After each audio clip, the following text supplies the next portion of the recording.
जय हिंद साथियों, आप सभी को स्वागत है। क्वेश्चन नंबर हम लोग जो है एक का दूसरा एक्सरसाइज 3.4 का हम लोग जो है क्वेश्चन को आज सॉल्व करते हैं।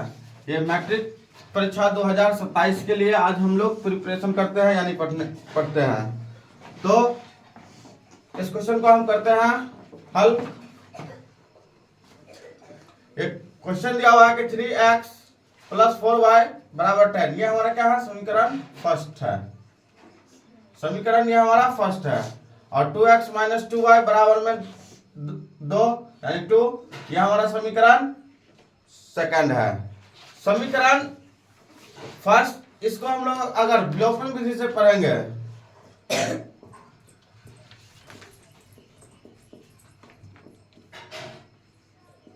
विलोपन विधि से, तो इस क्वेश्चन को करना होगा मल्टीप्लाई, यानी कि गुना, है ना। यानी कि इस समीकरण, ये समीकरण जो दिया हुआ है, ये समीकरण गायब हो जाना, है ना, और दूसरा समीकरण हमारे पास आ जाएगा। तो हम लोग क्या कर सकते हैं इस क्वेश्चन में? तो हमें यहाँ पे दिमाग लगाना पड़ेगा कि किसी न किसी एक को जो है, एक समीकरण को क्या करना है?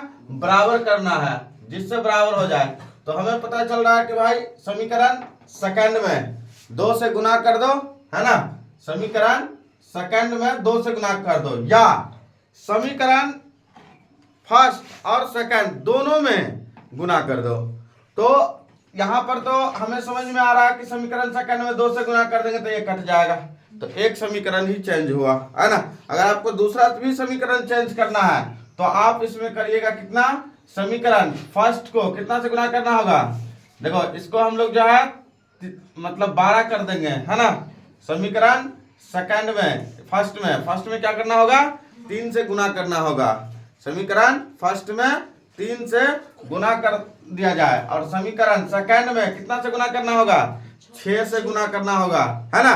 तो हम लोग लिखते हैं कि समीकरण, इस बार हम लोग समीकरण दोनों को चेंज करके देखते हैं, ठीक है, मतलब बताते हैं आप लोगों को। समीकरण फर्स्ट गुने कितना? 3, जो समीकरण सेकंड गुने कितना? 6 से। तो समीकरण फर्स्ट में 3 से गुना करो, तो 3 को 3 से गुना किया तो 3 दिया 9x प्लस, तो प्लस 4 दिया 12y, और हो गया ये 10 दिया 30। अब इधर 6 से गुना करेंगे तो 6 दूना 12x माइनस 6 दूना 12y बराबर 6 दूना 12। दोनों समीकरण मेरा क्या हो गया? चेंज, है ना। अब हम लोग क्या करेंगे? ये साइन परिवर्तन तो करना नहीं है क्योंकि हम लोग जोड़ लिए हुए हैं, ठीक है। तो ये हमारा 12 प्लस में और 12 माइनस में कैंसिल हो गया। 12 और ये दोनों क्या है? प्लस में है ना। तो इस दोनों को हम लोग क्या करेंगे? जोड़ लेते हैं। तो 12 ना कितना हो गया? 21x बराबर इधर कितना हो गया? 42। हम लोग इसको काट लेते हैं। 21 दूना कितना होता है? 42। इसीलिए हमारे पास x का वैल्यू कितना आ गया? 2 आ गया, है ना। अब हम लोग क्या करेंगे? किसी में भी समीकरण फर्स्ट हो या सेकंड हो, ठीक है, समीकरण फर्स्ट में x का मान रखने पर, समीकरण फर्स्ट में x का मान रखने पर, तो समीकरण मेरा फर्स्ट क्या है? समीकरण मेरा फर्स्ट हो गया 3x यानी 3x + 4y बराबर में 10 है। इसमें हम लोग किसका वैल्यू रखेंगे? x का वैल्यू, जहां पे x है वहां पे हम लोग x का वैल्यू की जगह पे कितना रखना है? 2 रख देना है, ठीक है। तो ये हमारा कितना हो जाएगा? तो समीकरण फर्स्ट हम लोग पहले लिख लेते हैं। तो समीकरण फर्स्ट है मेरा 3x + 4y बराबर में 10, है ना। अब देखो, x के जगह पर हम बोले थे कितना रखने के लिए? 2 रखना है। तो 3 तो ये है, x के जगह पे हम लोग क्या किए? यहाँ पे इंटू का मतलब गुना हो गया, है ना। तो x के जगह पे 2, अब प्लस का प्लस, ये 4y, तो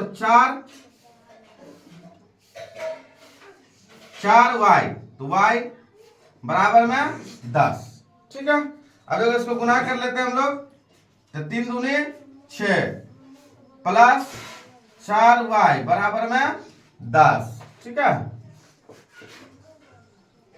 अब देखो ये प्लस में 6 इधर है, हम लोग बराबर से इधर लेके जाएंगे तो प्लस है, तो इधर बराबर के इधर जाने पर क्या हो जाएगा, साइन परिवर्तन हो जाता है उसका। ठीक है, तो ये या 4y तो 4y और 6 जो है बराबर के उधर गया तो 10 में से -6 हो जाएगा, है ना। तो ये 4y बराबर 10 में से 6 गया तो 4 बचा, है ना। और ये 4 से ये 4 कैंसिल तो 1, तो इसीलिए y का वैल्यू कितना आ जाएगा हमारे पास 1। ठीक है, तो अतः x का वैल्यू जो है हमारे पास आया वो कितना आया, x का वैल्यू ये 2 है, तो x का वैल्यू हमारे पास 2 आ गया और y का वैल्यू कितना आ गया 1 आ गया। ये क्वेश्चन का आंसर हुआ।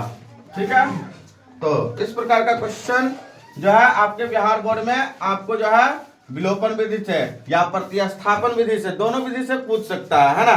तो आपको विलोपन विधि से कहेगा तो आप इस टाइप से आपको क्वेश्चन को सॉल्व करना है, प्रतिस्थापन विधि से कहेगा तो क्वेश्चन समीकरण फर्स्ट को मान को हम लोग क्या करेंगे, इसमें पुट करना होता है उसमें। ठीक है, तो इस प्रकार से आपको क्वेश्चन को सॉल्व करना है। Thank you.